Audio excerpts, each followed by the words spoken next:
Good evening, and welcome to Social Justice and Politics, a forum in which we will discuss the importance of getting out the vote for Decision 2020. I'm Dean Beth Angell of the VCU School of Social Work, and I want to begin tonight's program by thanking those who have been integral to putting this together. First, I want to acknowledge the C. Bernard Scotch Fund, which was established in 2011 and honored Emeritus faculty member Dr. Charles Bernard Bernie Scotch, who passed away in 2010.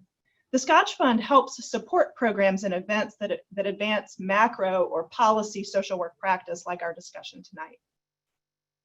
Secondly, I'd like to acknowledge our keynote speaker, Dr. Charles E. Lewis Jr., founder and director of the Congressional Research Institute for Social Work and Policy in Washington, D.C. He will touch on a national initiative, the Social Work Democracy Project, and give us his views on whether social work can help save democracy. He will also be answering questions and discussing voting-related issues. We're so grateful to have him with us, and we look forward to his perspective on the intersection of social work and the American democratic process. We're just under 7 weeks from Election Day and 2 days from the beginning of early voting here in Virginia, so this message is incredibly timely. The second person I want to welcome and to thank is Dr. Sheila Crowley. Sheila will formally introduce Dr. Lewis and give you more of his background in just a few minutes, but first I want to tell you a little bit about her. Sheila's support as a donor to the C. Bernard Scotch Fund has made it possible for us to have events like this one, and we thank her for that gift. For those of you who don't know Sheila, she is a 3-time School of Social Work alumna, having earned her BSW in 1976, her MSW in 1978, and her Ph.D. in 1998. And she has served as a longtime adjunct faculty member in the school. She's also taken home many honors from our school and from VCU, including the Making a Difference Award in 2010, the Elaine Z. Rothenberg Award for Outstanding Doctoral Student in 1998, the Alumni Star Award for VCU in 1998, and the Alumnus of the Year Award in 1992. And part of why Sheila has been so richly recognized is for her work serving as the president and CEO of the Washington-based National Low-Income Housing Coalition from 1998 to 2016. She's also currently the chair of the board of directors of the Technical Assistance Collaborative and a board member and treasurer of Mental Health America of Virginia. So now I want to turn things over to Dr. Sheila Crowley.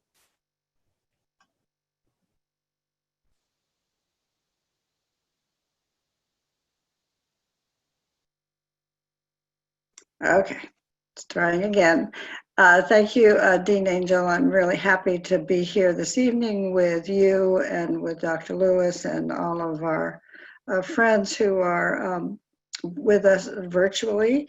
Thank you for the organizing again of a macro event in Bernie's honor. I'd just like to tell you a little bit about Bernie Scotch. He was brought to the School of Social Work in the early 70s to essentially start the macro practice program here. He and Ed Carpenter and Bernie stayed for a long time to leave as emeritus. He was a really extraordinary person. He was a terrible curmudgeon. He was very grumpy. He didn't have a lot of empathy that he expressed. He smoked really smelly cigars that stunk up the Raleigh building. But he inspired many people over the decades to devote ourselves to macro practice. And the reason that I find macro practice so important and why I'm really happy to keep promoting this is that I've done both. I worked at the community level and I've worked at the policy level, and I always go back to the quote from Desmond Tutu, which is, when you're helping to pull people out of the stream, eventually you have to go upstream to figure out why they're falling in. And so macro practice is about getting to long-term systemic solutions, and that's why it's really important. And voting is essential to that, and social workers have an obligation to be actively involved in the policy process as well as the political process. So I'm really delighted to have Dr. Charles Lewis with us here this evening. As you know, he is the founder and director of the Congressional Research Institute for Social Work and Policy, also known as CRISP. And that's a nonprofit organization that works in Washington, D.C. to engage social workers in the policymaking progress with the U.S. Congress. He identifies himself as a political social worker, which I think is really something all of us should take on. He is adjunct now at the Columbia University School of Social Work. He's a former faculty member at the School of Social Work at Howard.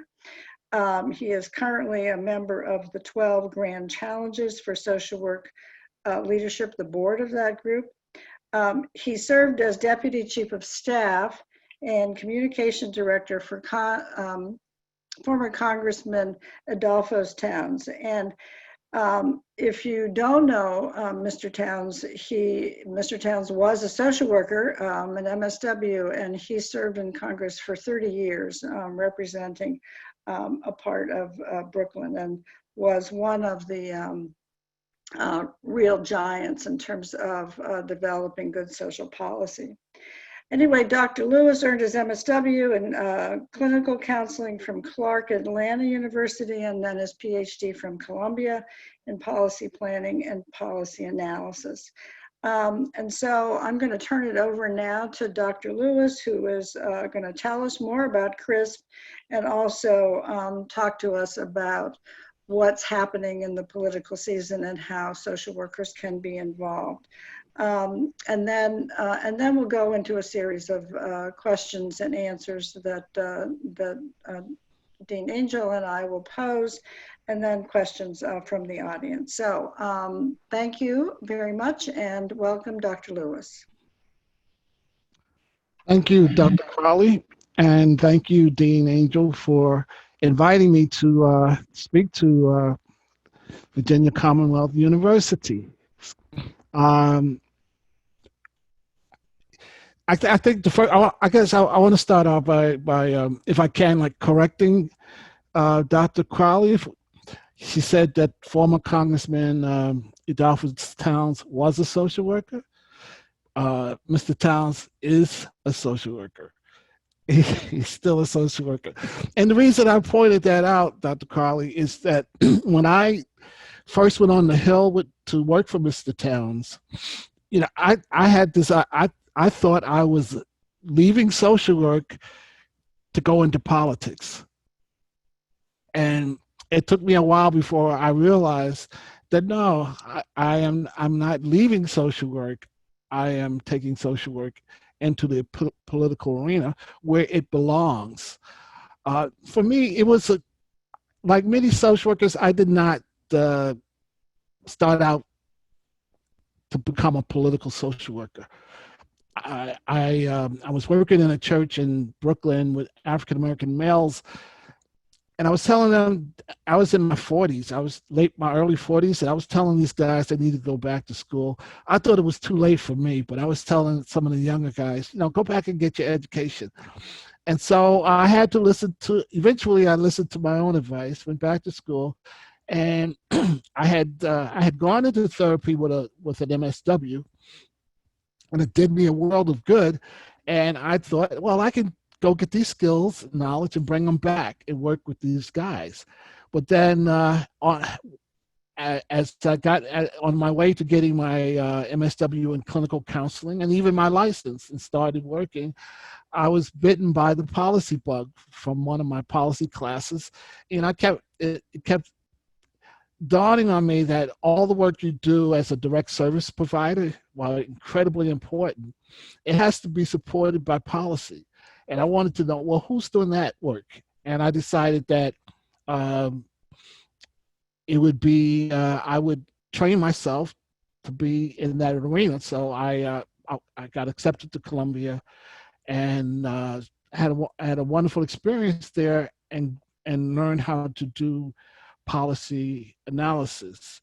And so I went into academia, but I knew it wasn't really for me, but I did it because it was a challenge, and I enjoyed teaching. But eventually, I missed when the Democrats took over in 2006, I believe. Mr. Towns eventually became the chair of the Government and Oversight and Government Reform Committee, and he offered me a job. And so I went on the Hill, and it was an interesting experience. And from there, Mr. Towns was one of many social workers I met on the Hill. Senator Mikulski, Barbara Lee, who's still there, and now Karen Bass is there. So we've had social workers on the Hill for a while. In fact, the first social worker on the Hill was a woman named Jeanette Rankin. She was actually the first woman in the House of Representatives, and actually got elected before women got the right to vote. So that's an interesting thing about social work. So when Mr. Towns retired, we formed CRISP, and we do in March, which is Social Work Month, we do a student advocacy day where we bring hundreds of students to the Hill, and we schedule meetings with Hill staffers so that they could advocate for legislation that they support, and it gives them the opportunity to engage with their representatives. We also do briefings throughout the year. In fact, we're doing a briefing next week on increasing the number of social workers in schools. And of course, one way to do that is to reduce the budget for police. So there's this discussion. And so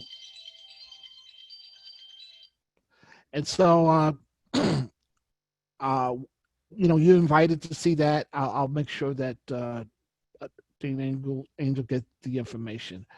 And we do a political boot camp in July, where we train social workers who are interested in going into the political arena. Of course, we didn't do it this year, but we will be doing it going forward. So I'm going to pause here and turn it back over to Dean Angell, and I'll be giving some more information during the question and answer period. Thank you, Dr. Lewis. I really appreciate that you took some time to talk about your pathway, because I know that a lot of those who are students in social work are really hungry for figuring out how they can meet the challenges of the moment that we're in, and how to think about shaping and fashioning a social work career in a way that can make a difference politically. And so I really want to thank you for telling us about how you got to this pathway. And so what I want to begin with first, and let me just start by saying that participants who are here tonight, please feel free to use the chat to put questions. We have some questions that we're going to begin with, and then what we'll do is we'll start selecting from questions that you submitted via chat. So don't be shy, and please put your questions up. So I want to ask you about a question that relates to the Common Book that VCU is doing. So this year's Common Book is One Person, No Vote by Carol Anderson. Mm-hmm. And in that book, she presents compelling evidence to illustrate how voter suppression may be the greatest threat to democracy in America. And I know that's something that we're all talking and thinking about right now. What are some suggestions that you'd give our audience, whether they're a student or a faculty or a staff, alumni, an advocate? What do you suggest that they employ to combat voter suppression? Well, for this year's election, I would say the first thing to do is to vote early. Get your vote in as soon as you can. If you have not requested about a mail-in ballot, request the mail-in ballot. Know the rules of your state.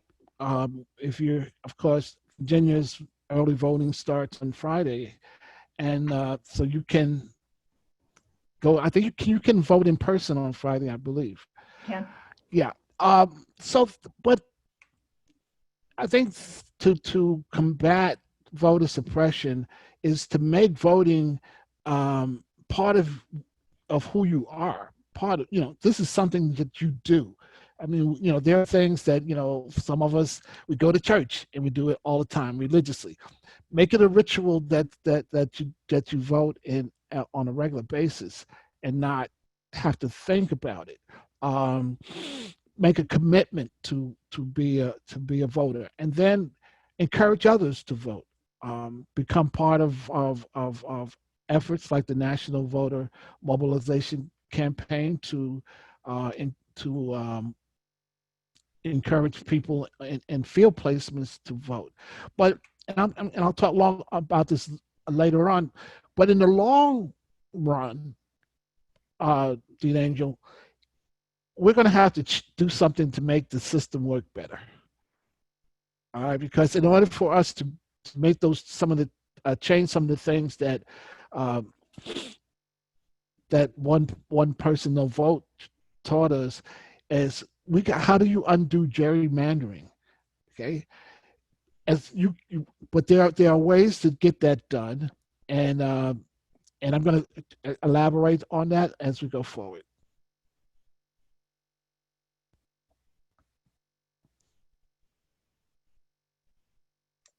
Well, let's follow up on that question about voting. And we've celebrated this year the 55th anniversary of the Voting Rights Act, and which is very poignant, as it's also the year that we lost John Lewis, whose new bill to strengthen voting rights is now being held up in the Senate, but hopefully will be acted on. Can you talk a little bit about the historical significance of the Voting Rights Act, but then where the limits and barriers are that we are now have to work to improve, and why his bill is so important? Yes. Well, again, and one person no vote, she does an excellent job of presenting that history, because you have to go back to Reconstruction to really understand why there was even a need for a Voting Rights Act in 1965. And so when the slaves were freed and they were given the right to vote, but then there was backlash, of course, and the government did not fulfill its responsibilities. And so we had an era of Jim Crow laws where the South particularly did everything conceivable to suppress or to prevent free black slaves to vote, including poll taxes and all kinds of restrictions. And so we needed a federal bill or law to undo that, to make some of those things illegal, because up until then, it's voting in the Constitution, it's really given to the states to control.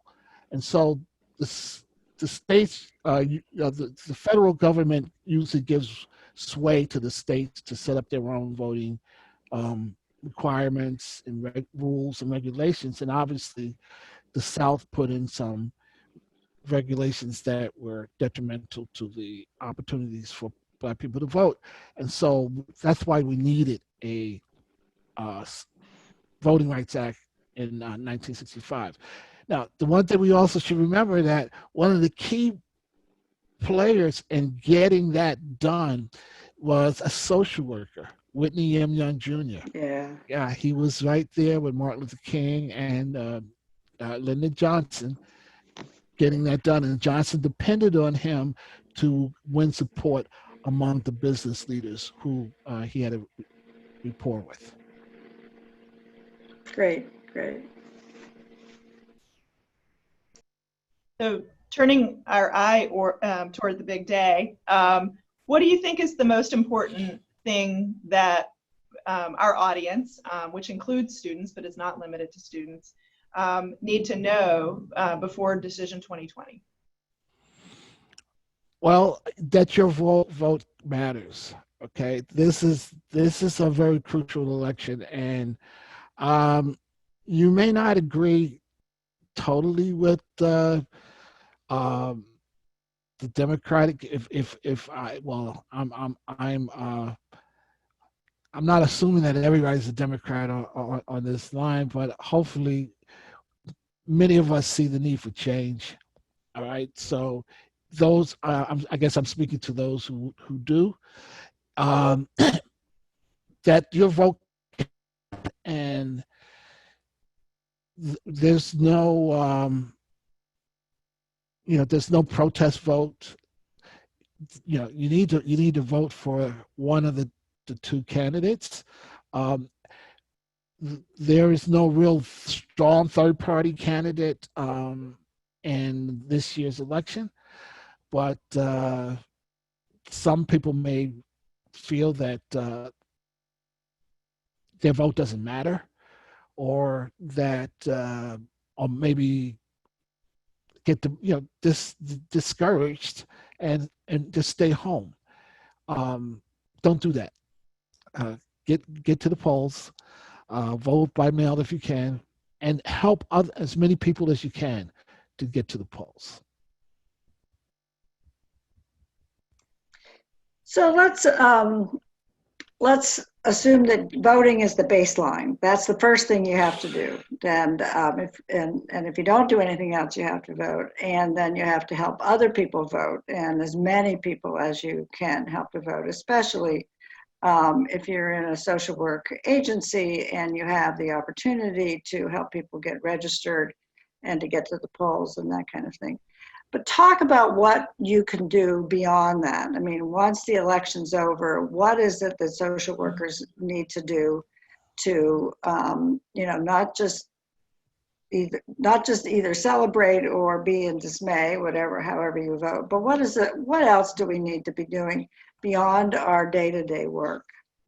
Okay, so I tell people voting is the beginning. I mean, it is the most crucial thing for preserving and strengthening the democracy. But what is equally important is that we must stay engaged.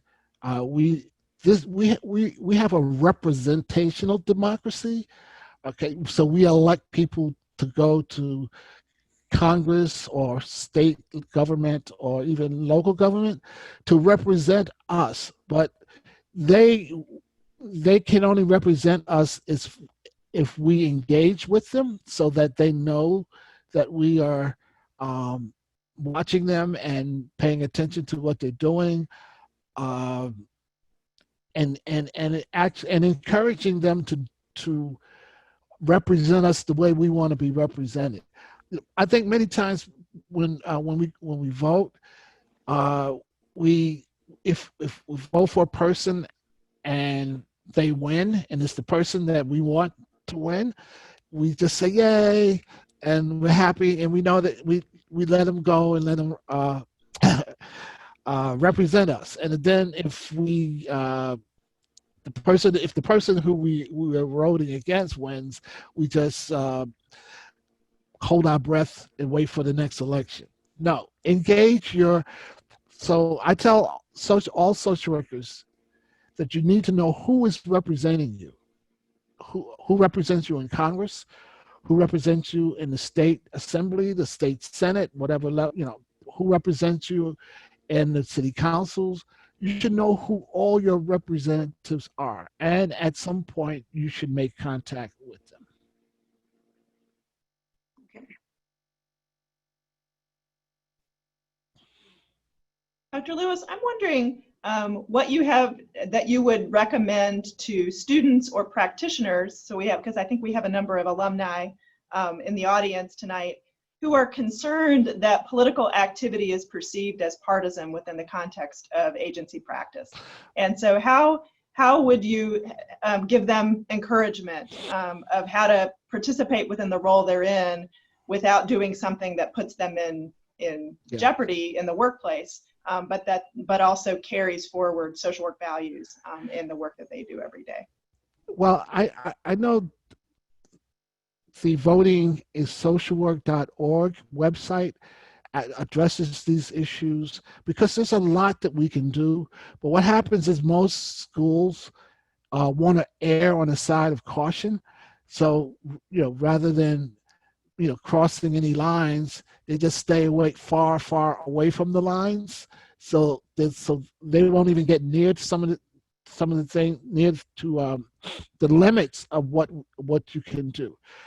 There is also another website, nonprofitvote.org, and they give you really detailed information on what you can and cannot do.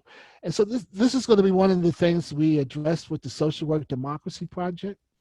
We want to help schools and individuals to be able to do as much as they can, without breaking any of the rules.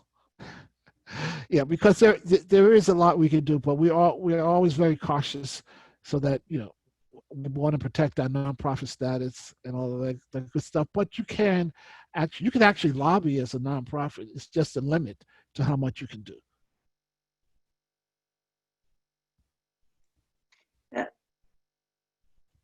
Thank you. I really appreciate the encouraging people to do that, because that is a real source of concern. And the thing to remember is that you just are nonpartisan. It's political activity, but doesn't have to be partisan activity, and that's I think that really helps folks. So let's talk a little bit about social media and the role social media is playing in this election year and playing in our public discourse, and how it is that people are getting information that helps them to decide about voting. And what is your thought about that, and what can social workers do to make that better, I guess? Well, I think social workers should participate in social media. With some skepticism in terms of some of the things that we run across in that medium. I'm on Twitter more than any others.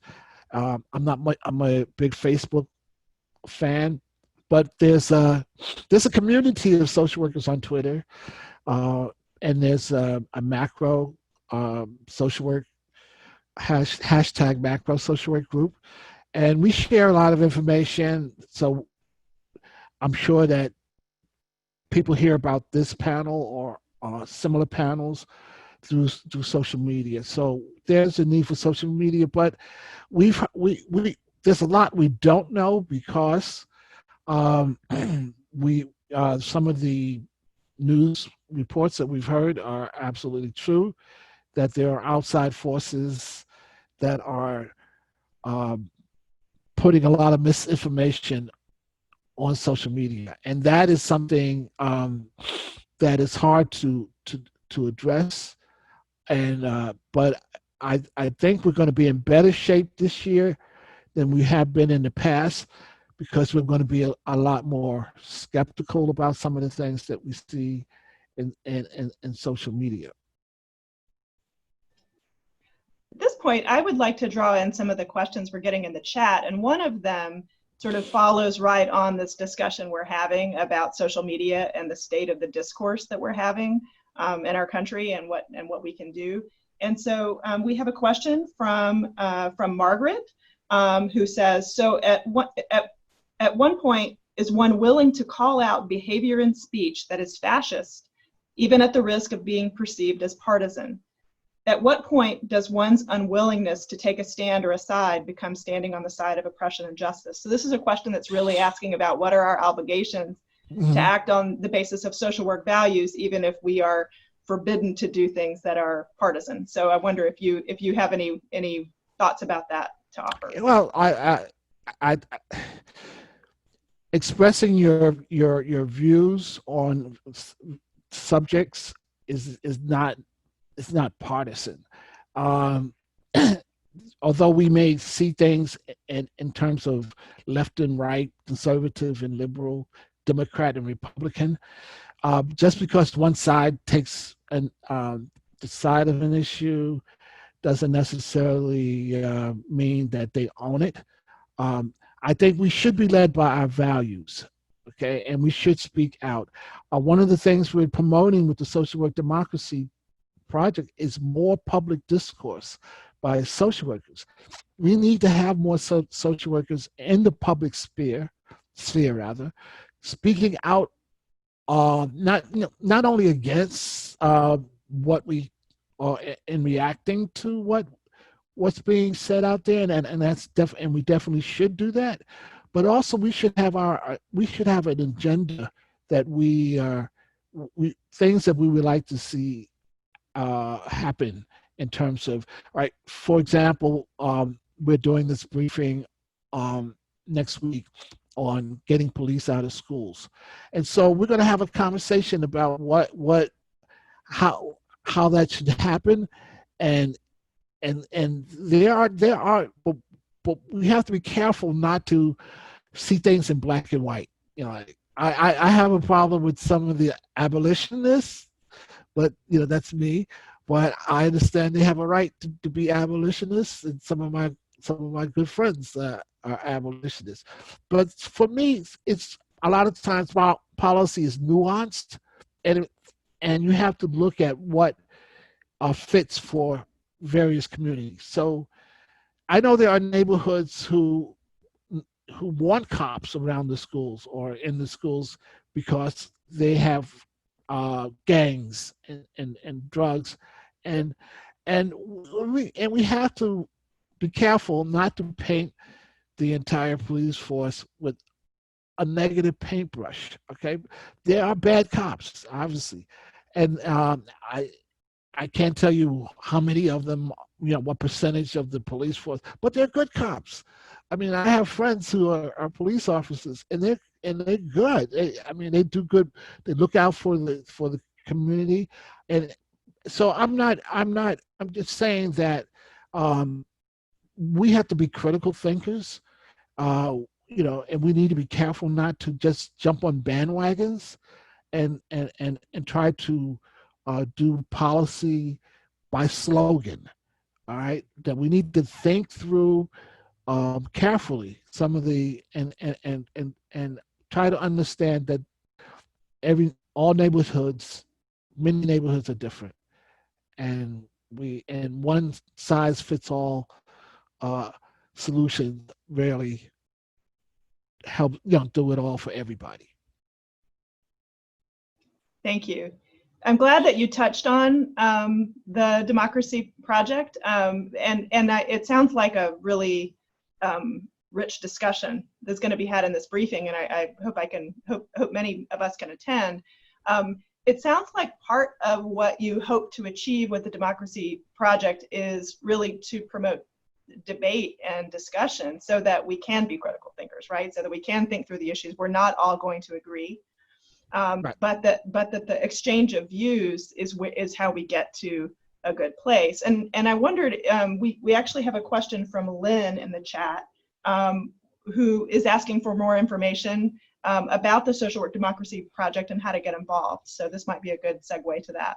Okay, so it's really in its infancy. We've been working on it though for a couple of years, but we're about to launch it.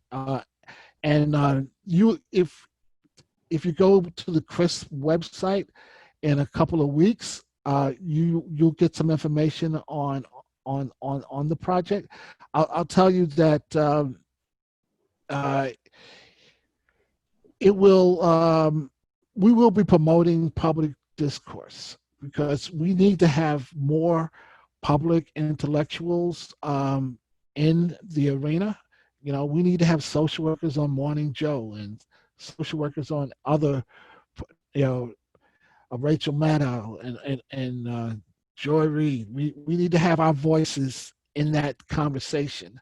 And so in order to do that, we have to prepare ourselves to do that. And one of the things we realize is that a lot of social workers don't get media training. I mean, it's just not part of our curriculum. And so we're hoping to, at some point, I don't know how soon, but to offer like a certificate in communications that's designed for social workers. So that's some of the things we will be doing to promote public discourse. Thank you. I'm gonna steal the floor again to ask one more question as a follow-up to that response, because one of the things that you said about teaching social workers to interact with the media is piqued my interest as a dean. And I'm wondering if you could talk a little bit about what you wish were in the social work curriculum to help social workers be more effective and active and engaged in the political sphere. What would be on your wish list if it were up to you? Well, I think maybe more, maybe an elective or two that would be devoted to public speaking, understanding the media. Media training, obviously, you know, you could take obviously you can get a degree in media, so media studies. So it's a matter of what are some of the basic things that you need to know. Writing, definitely. Learning how to write is a critical component of being an effective communicator. So yes, so there are many things, but just understanding the importance of media and maybe even some of the history of media that can be incorporated into one of the policy courses would be good. Thank you. That's very helpful. It sounds like some of what you're saying is the building blocks to be able to communicate well and to write well are really important to be able to be effective in this sphere. So that always makes us feel good that that's something that we put a lot of focus on. Sheila, I haven't meant to take up the floor. Let me let you follow up with a question. Okay. Well, I have a question that's sort of also about your products and your programs. Talk more about the political boot camp, because I'm interested in all we can do to help social workers both learn how to run campaigns, because it is a natural macro skill set that goes to that, but also for more social workers to decide to run for office, even the school board or at the local level. So while I was on the Hill, obviously I arrived on the Hill. I had a limited knowledge of politics and political campaigns. I had worked on Mr. Towns' first campaign when we were both in Brooklyn, but I had not been, very involved in politics. So one of the things I did was to take a political boot camp that the Congressional Black Caucus offers on the Hill. And so once I took that boot camp, I realized how much I learned and understood about politics in a very short time. And so what I did was to try to, duplicate that for social workers. And I think we held our first political boot camp in July of 2018. It's a 4-day, very intensive training. I used a lot of President Obama's campaign people. They were part of that boot camp, and so you learn about uh, building a base of people, uh, uh, how to get on the ballot, um, in terms of you have to register yourself in terms of becoming a candidate. Fundraising, that's always an important piece. Using I did a few media courses in that, and we got really overwhelming good responses from the first 3 boot camps that we did, and so um, yeah, I'm looking forward to doing another one this July, and I'll make sure you're invited. Hopefully that will be in person too. Yeah, we're hoping. Yeah, we're planning to, because we try to keep it to maybe like a small group of about, when I say small, like 20, 25, and I'm pretty sure we can find a place where we could do social distancing and Yes. be correct. Speaking of social distancing, I think one of the things that makes this election year particularly different, I mean, it's different in a lot of ways, right? But one of the things that makes it really different is that customarily we can do a lot of get out the vote electoral activities in person, and we really rely on being able to camp out in public places and register people and to kind of to interact in ways that would be considered unsafe right now. Are there any best practices or exemplars that you see happening that that try to meet some of these challenges in terms of get out the vote activities that can be done virtually, or are there things that you would suggest? Well, I mean, I think this pandemic is changing a lot of how we do things. I remember, normally parties would have phone banks, and so they set up a room with 20 phones in it, bring people in, and we all sit down. I've done phone banking, but now they realize, wait a minute, cell phones, so you could do phone banking from anywhere, as long as they provide you with a list of people to call. So the old everybody gather in a room and phone bank, like those things are gone. And I'll be honest to say that I'm not as well versed in the voting techniques as a lot of people, but I do know that Social Work Votes is a campaign that's being run out of Columbia. The students there at Columbia University School of Social Work, they actually put up a website, Social Work Votes, and they have a lot of information about how they use social media and various virtual devices to get the job done. But the idea is like, when you phone bank, you target those areas that are that you want to stimulate their participation. Great. I want to turn our attention to a few more questions that have come in through the chat that I missed before. So let me see if I can pull them up in front of me here. So so related to our discussion about some of the programs that CRISP is offering, LaShonda Singleton has asked if you could clarify whether CRISP programs are only for students or can alumni, can people who already have a social work degree? Yeah.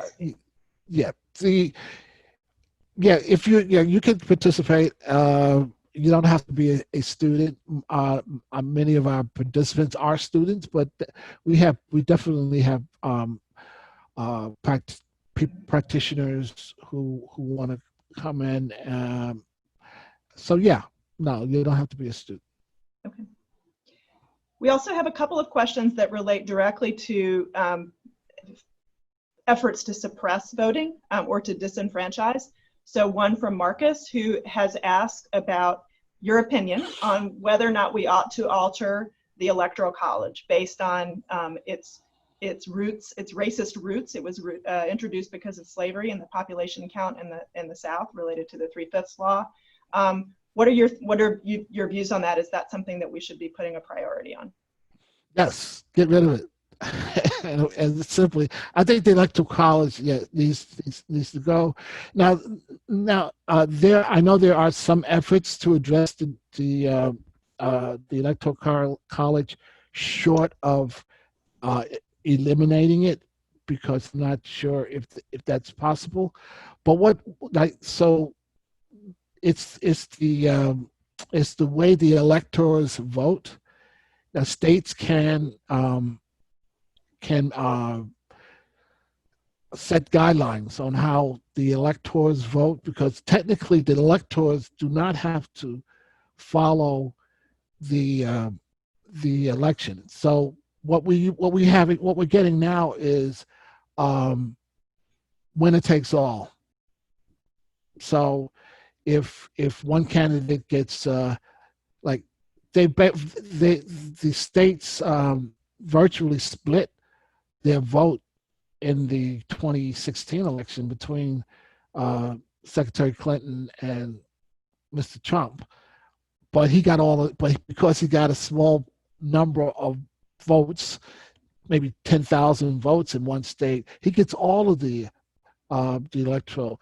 So if you would even proportionally divide those votes based on the proportion, it would reduce that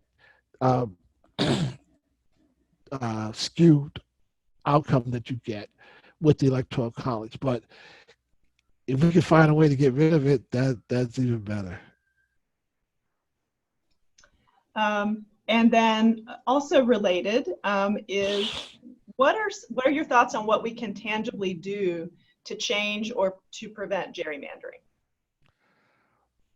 Well, the Supreme Court is not going to do it. They've already kind of said that's a political thing. We're not going to weigh in on that.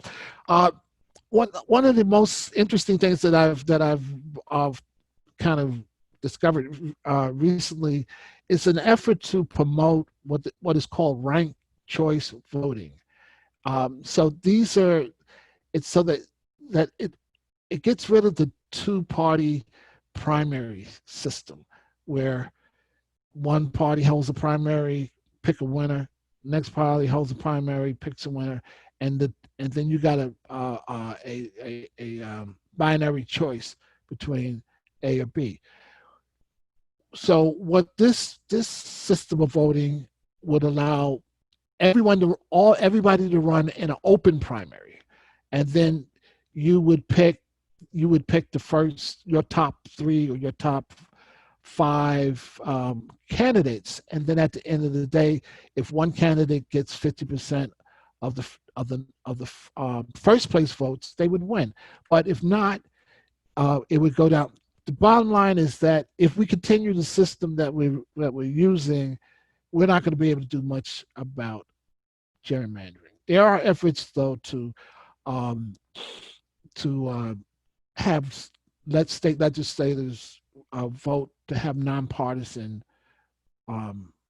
efforts to draw these lines, but it's really not working. Beth, can I just jump in for the group and just remind everybody that we do have an anti-gerrymandering amendment on referendum on the ballot in Virginia this year.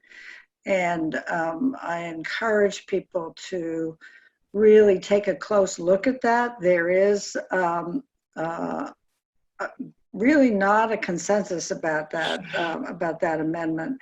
And a lot of people think that it is the best we can do. Other people think that it's a weak. And so, and at this point, I can tell you in my household, one person is voting one way and the other person is voting the other way unless we can, really figure it out. So I encourage people to take a close look at that and be really knowledgeable about it before you go in to vote, even starting on Friday, because you're going to have to vote for that at that point. Thank you, Sheila. And sort of speaking of kind of circling back to voting and early voting, which in Virginia is happening later this week or starts later this week. What are your what do you want people to know about the fact versus fiction of voting by mail, voting early? If you really want to make sure your vote is counted, and you want no uncertainty, what do you recommend to people? Well, I would recommend what I do. I get a mail-in ballot, and I drop it off at a box they have near the voting place. That's one way to do it. But if you can vote in person, it's probably better to do that and do it early. So you don't wait until the last day, like everybody always waits until the last day if they don't have early voting, and then you get on these long lines. But you have to just make sure that you follow the rules and call your state I can't remember the authority, the voting Board of Elections. Yeah, there you go. Call the Board of Elections. Make sure you got it down. Make sure you know the rules. There's another website, vote.org. I would go to that website. They have a lot of information about the various rules in the different states, because I know everybody, is not in Virginia this time. You got students all over the place. Yes. Yeah. We do. And alumni all over the place. Yeah. Yeah. So, right. When in doubt, check your own state. Before we go, can I make a plug for political social work? Yes. Okay. So all you guys out there who have never thought about going into politics because you think that politics is a dirty game. Listen, it's a game that we need to be in, and we need to take our values into that arena. And so I encourage you to think about being a political social worker. We even have a textbook now. Let's see if I can get it to the show. See, political social work. All right. So we're not a field of practice yet, but I think we're on our way. But I think a lot of social workers haven't even given it a thought. But so think about maybe that might be for you too. Thank you. I think that's a great message to kind of wrap up the Q&A, and I'm going to just kind of bring us to a close with the last few remarks. So first of all, I want to thank you, Dr. Lewis, for spending the evening with us and for inspiring us and engaging us in a rich discussion. And sharing your vision for a more democratic process that includes social work values and perspectives at the table. I also want to again, acknowledge the support of our alumni and donors that helps us to continue to have programs like this. We've had a macro event in the fall for several years now, and that is really due to the generosity of the Scotch Fund. If you would like to contribute to the C. Bernard Scotch Fund to help keep this going, please visit our online giving page at support.vcu.edu/socialwork. And if you'd like to support the school in other ways or to get involved in other ways, please reach out to me or to Mary Riddick, our Director of Development.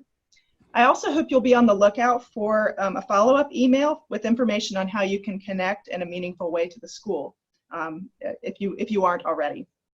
And then we talked about a number of events on the horizon tonight, and I want to put in a plug for one more, another election-related event on Monday featuring social work alumnus Mark Cheatham.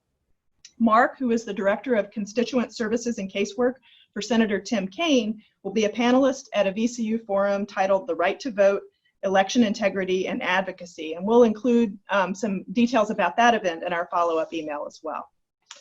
In closing, I want to just piggyback onto Dr. Lewis's point that as social workers, it's important that we all understand the importance of voting. It's a mandate of our profession. It's a part of empowerment practice, no matter what kind of practice you're doing. And its value connects all of our core competencies as social workers that we have to master. It's about building collective power in the community. It's about changing systems, including those that actively discourage or prevent the free exercise and right of voting. So my message is not only for those of you who are thinking about political social work, and I hope many of you are, but also even for those of you who are on the clinical side. You need to stay informed about issues on the ballot, about the impact of policies on you and your clients. As somebody in the chat said, you need to make sure your representative knows your name. And you do that by writing to them and calling them and to stay engaged and involved. And you can do all of this with, while remaining in your professional role, even if there are limitations in your agency on political activity. There are still ways for you to do this. And I encourage you to take advantage of the resources we've offered tonight. And I want to add just two more to the list. One is VCU's Common Book for 2020 that we've talked about a little bit tonight, which we're cross-promoting. The book is One Person, No Vote, How Voter Suppression is Destroying Our Democracy by Carol Anderson. And the second resource I want to make sure you leave knowing about tonight that we've also talked about is the Voting is Social Work website, sponsored by the University of Connecticut School of Social Work. We'll add this to the chat, but the URL is votingisocialwork.org. So with that, I want to thank you all for joining us, remind you to vote, and to wish you a great night. Thank you.